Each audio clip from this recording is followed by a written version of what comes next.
Buenas tardes compañeros, buenas tardes profesora. El tema que a mí me correspondió es el síndrome de Tourette. Georges Gilles de la Tourette fue quien describió el síndrome en 1884 a los 27 años de edad. Él nació en Francia el 30 de octubre de 1857 y perteneció a una familia de médicos destacados. El primer caso que fue descrito por Gilles de la Tourette fue el de la marquesa Dampierre. Eso fue el de la marquesa Dampierre. Ella era una dama de la nobleza francesa. Inició su enfermedad a los 7 años de edad y padeció con ella hasta la muerte, hasta los 80 años. La describían a partir de los 7 años. Dicen que ella presentó movimientos oculares, movimientos convulsivos de sus manos y después se establecieron como movimientos involuntarios. Movía los hombros, el cuello y la cara y se transmitía a convulsiones en todo el cuerpo y a contorsiones. Con el paso del tiempo se comprometió la voz y ella realizaba actos extraños y decía palabras incoherentes. El síndrome de Tourette es un trastorno neurológico caracterizado por movimientos repetitivos, estereotipados e involuntarios, y la emisión de sonidos vocales llamados tics vocales. Se caracteriza por tics motores y clónicos. Estos perduran durante más de un año. Por lo general, los primeros síntomas son movimientos involuntarios de la cara y de otros miembros del cuerpo. Son frecuentes, repetitivos y rápidos. El primer síntoma son parpadeos en la cara, arrugar la nariz, y también puede esparcirse a otras partes del cuerpo, como las piernas y el tronco. La media de edad cuando aparecen los síntomas son aproximadamente entre los 7 años de edad, y estos síntomas se vuelven más graves cuando la persona llega a la adolescencia, pero por lo general remiten cuando ellos llegan a la adultez. Aunque la causa del síndrome de Tourette es desconocida, existen varios estudios que dicen que hay anormalidades en ciertas regiones del cerebro, incluyendo los ganglios basales, lóbulos frontales y la corteza cerebral. Los circuitos que hacen interconexión entre estas regiones, las afectaciones entre los neurotransmisores, entre la dopamina, serotonina y los demás neurotransmisores. Transmisores son los que llevan la interconexión entre las células nerviosas y son las que provocan por lo general los tics. Los circuitos que se encuentran comprometidos en la parte del cerebro, pues en primer lugar el circuito motor. Este es el encargado de afectar la parte de todos los tics motores. Se inicia en la corteza motora suplementaria y se proyecta el putamen en distribución somototópica. El siguiente circuito motor que se encuentra comprometido es el circuito oculomotor. Entonces este es el que tiene el origen de los tics oculares y se conecta con los campos oculares frontales en la región central del núcleo caudado. Es bien sabido que el síndrome de Tourette también se encuentra asociado a otros trastornos, dentro de estos el trastorno de déficit de atención. Entonces la parte que se encuentra comprometida del cerebro es el circuito prefrontal, que es el que conecta las 9 y 10 auras de las áreas 9 y 10 de Brodmann con la parte dorsolateral de la cabeza del núcleo. Esto lo que hace es involucrar las funciones cognitivas de la persona y entonces hace que pueda sufrir de déficit de atención. El siguiente es el circuito orbitrofrontal lateral y entonces este es el que también se compromete con el TOC, el trastorno obsesivo compulsivo, que también se encuentra muy ligado al síndrome de Tourette. Se origina en la corteza prefrontal, interfrontolateral y se proyecta al caudado ventromedial. Entonces, como ya había dicho, es la que hay una asociación entre el circuito, el mutismo, la apatía y el TOC, que son otros síndromes que están relacionados con el síndrome de Tourette. Bueno, entre los tics existe una clasificación. Se clasifican en simples y en complejos.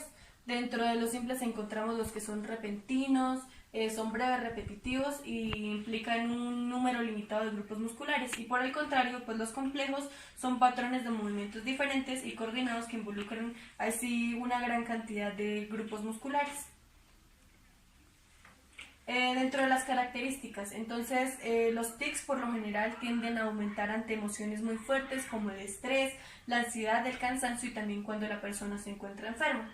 Bueno, un ejemplo de los tics que cuando se pueden alterar es cuando, bueno, un niño que se llama Pablo y tiene 8 años y cada vez que se acerca, bueno, el final del estudio o se acercan las vacaciones o se acerca la Navidad, los tics se vuelven, aumentan porque son acontecimientos que a él le gustan mucho y le generan una gran emoción. Dentro de los tics motores más comunes están los simples y los complejos. Estos por lo general son motores, entonces dentro de los simples está el parpadeo de ojos, sacudir la cabeza, encoger los hombros, mover los ojos repentinamente, retorcer la nariz y hacer movimientos con la boca. Dentro de los tics complejos, tocar, oler objetos, repetir los movimientos observados de otras personas, caminar siguiendo un patrón determinado, digamos sin pisar algunas líneas o solo en línea recta, hacer gestos obscenos, esto obviamente es involuntario, inclinarse, girar o saltar. Dentro de los tics vocales que se encuentran comunes en el síndrome de Tourette también están los simples y también están los complejos. Entonces, dentro de los simples está resoplar, toser, aclarar la garganta o garraspear y ladrar. Dentro de los tics complejos está repetir palabras o frases propias, repetir palabras o frases de otros. Por lo general, cuando otros hablan en voz baja, lo que ellos hacen es repetir y no pueden parar de hacerlo. Y usar palabras vulgares, obscenas o insultos, también blasfemias. Las experiencias que pueden aumentar los tics. Algunas experiencias físicas pueden llegar a aumentar la aparición de estos. Por ejemplo, usar ropa que les apriete el cuello puede provocar tics en el cuello, o usar ropa que a su misma manera les apriete las piernas puede provocar tics en las piernas. También cuando escuchan que otra persona aclara la garganta o tose, ellos sienten como esa necesidad también de imitarlo y esto puede aumentar sus tics. Una cosa que es muy importante es que estos tics no desaparecen ni siquiera cuando la persona está dormida. Notablemente son menos, hay una disminución, pero no se acaban por completo cuando ellos están durmiendo. Las características de los tics. Entonces, los tics varían en tipo, frecuencia y gravedad. Empeoran si la persona está enferma, si está cansada, si está estresada, si está ansiosa o si está emocionada. Bueno, como ya había dicho, ocurren cuando las personas también están dormidas, cambian con el tiempo, y algo que también es muy importante es que empeoran en la etapa de la adolescencia temprana, pero por lo general en la transición a la adultez estos van remitiendo o van disminuyendo en su intensidad. Bueno, como ya se hablaba, las causas del síndrome de Tourette no es una causa específica como tal.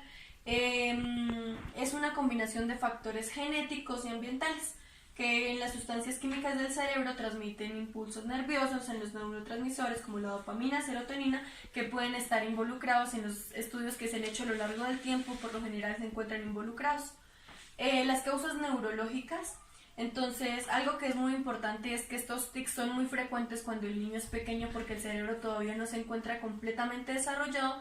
Entonces, lo que pasa es que estos tics mejoran cuando se complementa el desarrollo cerebral, es decir, cuando se llega a la adulta. Los factores ambientales que pueden influir, como ya se había mencionado, el estrés, la ansiedad, el cansancio, días de celebraciones, acontecimientos que le causen mucha tristeza o a su misma vez, bueno, al contrario, acontecimientos que le causen mucha felicidad, cuando está enfermo, cuando tiene hambre, o sea, son muchas las situaciones que permiten que esta persona presente los tics. En cuanto a la inteligencia, las personas que tienen síndrome de Tourette tienen la misma inteligencia que la media de sus pares de su edad en el nivel de desarrollo que se encuentra, pero es claro que muchos presentan necesidades especiales para la parte educativa, por lo cual es importante que hayan apoyos en el contexto escolar, y en algunos casos el estudiante también necesitará pues ayudas como el PIA. Dentro del diagnóstico, para hacerle el diagnóstico se lleva a cabo la observación clínica. Se hace la revisión de la historia del desarrollo del niño a lo largo de su crecimiento, y por lo general el que lo diagnostica es un neurólogo. Para llevar un buen diagnóstico del niño debe tener diferentes tics durante al menos un año, y deben ser específicamente varios tics de tipo motriz como los que ya se habían mencionado, por ejemplo saltar, mover los brazos, Y también mínimo tiene que tener un tic vocal como ladrar o garraspear. Los aspectos que se deben tener en cuenta para el tratamiento es que debe ser abordado por un equipo que esté conformado por la familia, una parte de salud y por los educadores también, para que cada uno cumpla un rol que tenga en cuenta la particularidad del individuo y sea capaz de adaptar el medio a las necesidades que vaya presentando el niño en esta vivencia. Es necesario de un neurólogo, un psiquiatra, un psicólogo, un terapeuta ocupacional y un psicopedagogo que mantenga el control periódico del estudiante por lo menos durante cada 6 meses. Otro aspecto importante es no únicamente con el estudiante, sino también brindarle terapia a la familia para que pueda afrontar cada uno de los procesos que el niño va a ir enfrentando a lo largo de su crecimiento.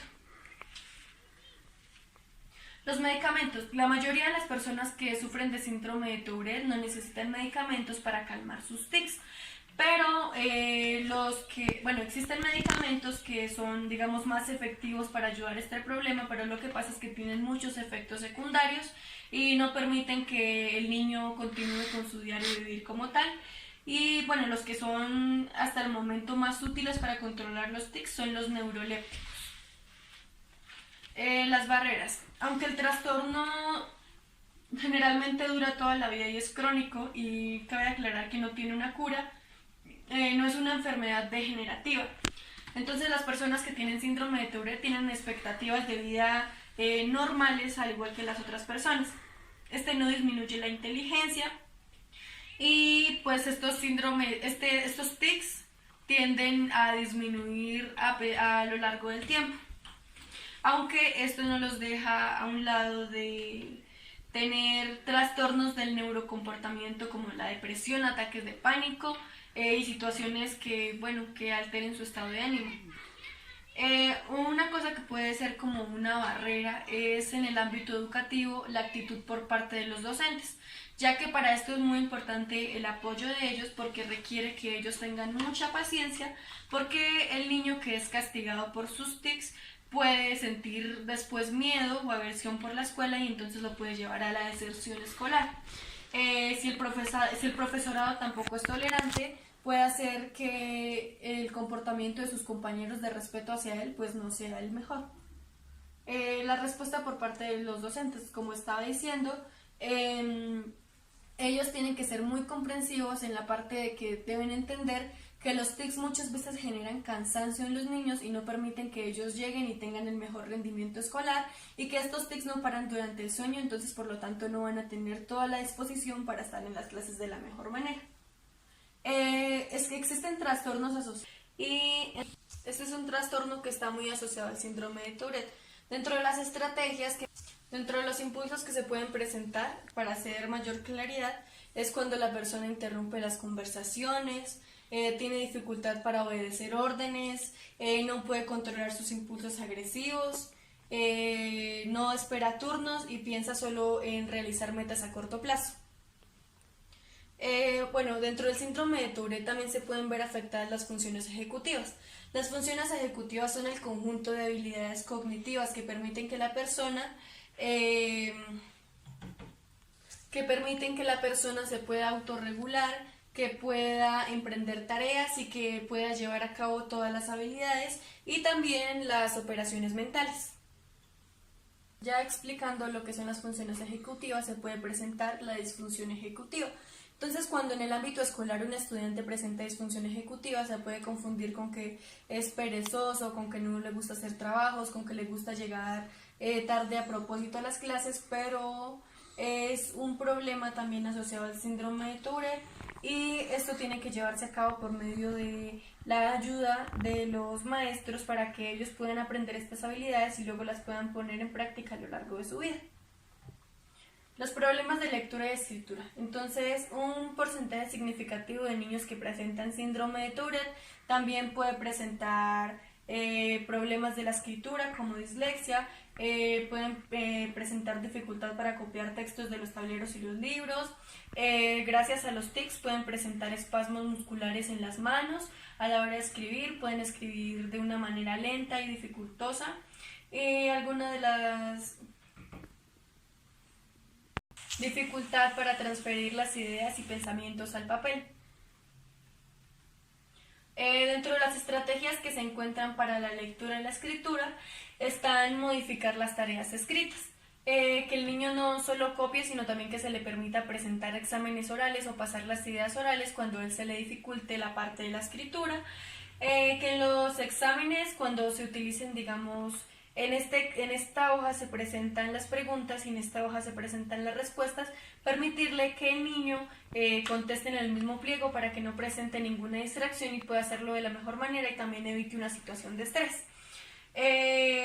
También gestionar el uso en el aula de computadores, de elementos electrónicos que le permitan al niño la facilidad para llevar a cabo sus trabajos y copiar. También otro trastorno que está ligado al síndrome de Tourette es la discalculia, que es la dificultad para las matemáticas.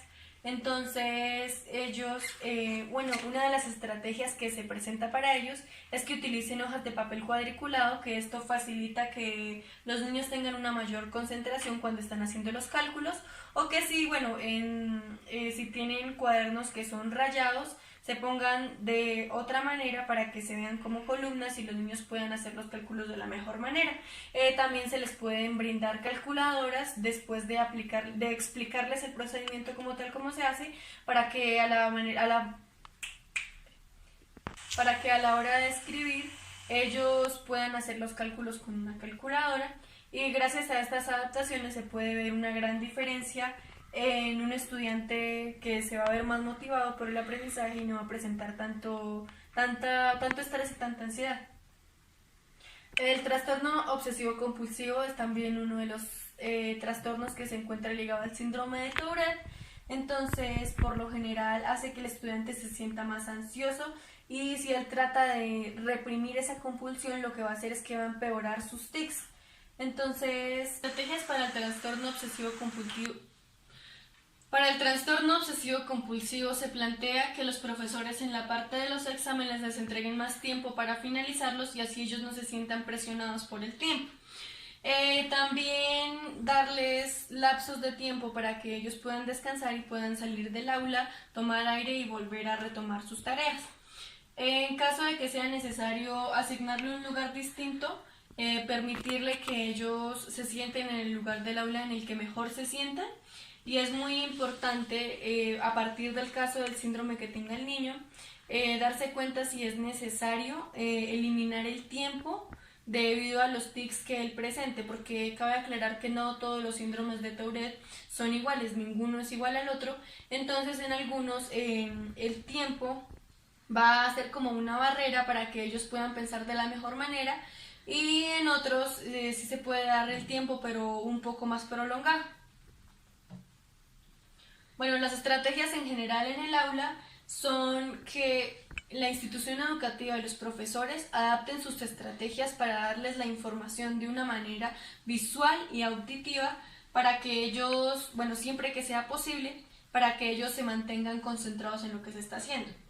El estudiante también para el estudiante también es importante que las fotocopias que a ellos se les presenten o el material que se presente esté acompañado de dibujos y esquemas que hagan el procesamiento más fácil de la información. Dar las instrucciones de una en una o de dos en dos cuando sea posible. Pedirle al estudiante que repita las instrucciones, que responda uno o dos ítems y luego compruebe las respuestas con los profesores para recibir una retroalimentación y que quede más clara las instrucciones de lo que él tiene que hacer. También dentro del síndrome de Tourette, como ellos por lo general repiten mucho lo que escuchan de sus compañeros, es importante que se eduque también a los niños que están compartiendo el aula con ellos para que no inciten los tics de ellos hablándole de una forma muy baja, porque lo que va a hacer es tratar de repetir y no se va a lograr concentrar en lo que está haciendo.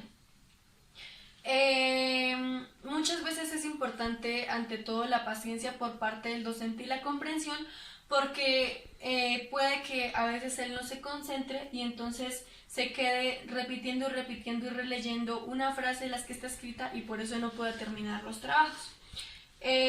Para ello es importante pedirle que haga pausas entre los trabajos o cambiarles de tarea. También es, bueno, una de las estrategias dentro del material que se le puede proporcionar al niño con síndrome de Tourette es una hoja que tenga una cuadrícula en la cual el niño vaya viendo únicamente la frase que va leyendo para que no tenga distracción con el resto del texto y el resto de las letras.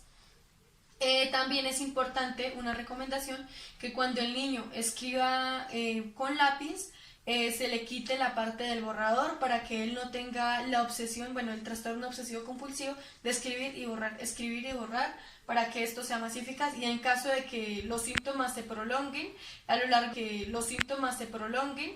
largo del desarrollo de la actividad, es importante que la profesora esté pendiente y entonces le pida que entregue sus ideas y sus pensamientos oralmente. Dentro del apoyo familiar es muy importante brindar el acompañamiento por parte de la institución educativa y asimismo pues hacer un trabajo entre familia y escuela y médicos para que se pueda llevar el caso de la mejor manera. Entonces es importante tratar la asertividad con ellos para que sepan responder ante los tics que presenta el niño, porque cabe aclarar que estos tics son involuntarios y cuando se presentan palabras soeces o golpes hay que entender que son síntomas involuntarios de la persona, entonces es necesario manejar la asertividad y bueno, en el niño, dentro de las estrategias para el docente, es muy importante educar a las personas sobre el síndrome de Tourette, a toda la comunidad escolar, tomándolo como parte de una diversidad que puede ser aceptada por todos, especialmente por el grupo de estudiantes y el profesorado. Es importante no reprender a los estudiantes cuando estén realizando los tics porque son tics involuntarios y esto puede empeorar la situación.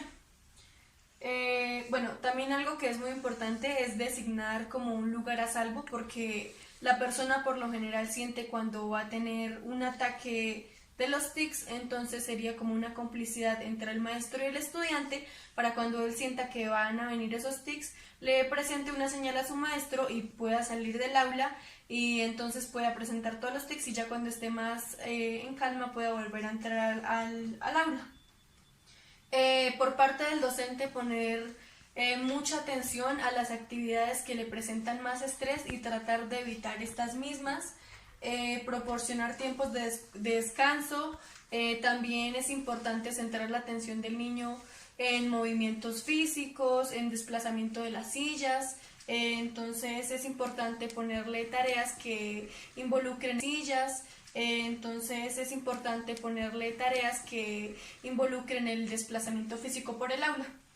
También es importante fortalecer las relaciones interpersonales, realizar actividades para fortalecer las habilidades sociales del niño y también sensibilizar a la comunidad y a los estudiantes acerca del síndrome de Tourette y darles a entender que hace parte de la diversidad y que todos pues no somos de la misma manera y todos tenemos particularidades y utilizar la institución es habilitar equipos como computadores y tablets para que él pueda copiar de la mejor manera cuando presente los tics.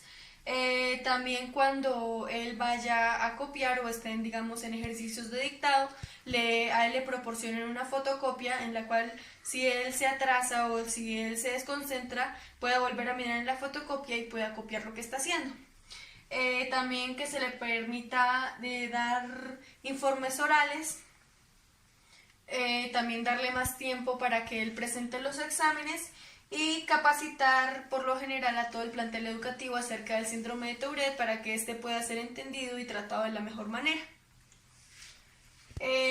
Nuevamente, estrategias en el aula. Entonces, por parte de los docentes se puede elaborar un horario en torno a los momentos más productivos para saber en qué momento se le puede dar la mayor cantidad de trabajo.